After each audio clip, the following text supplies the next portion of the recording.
এবার প্রথম সারির অতিথিবৃন্দকে আমরা এতক্ষণ বরণ করেছি ব্যাচ, পুষ্পস্তবক, উত্তরীয়তি।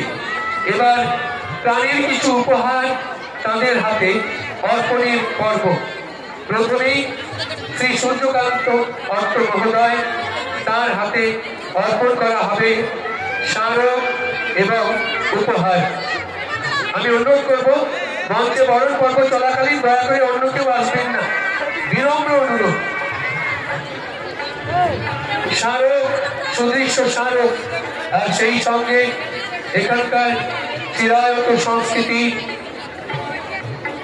যা মাটির তলায় ছিল রয়েছে, তা হল বৌদ্ধ ধর্মের প্রতীক।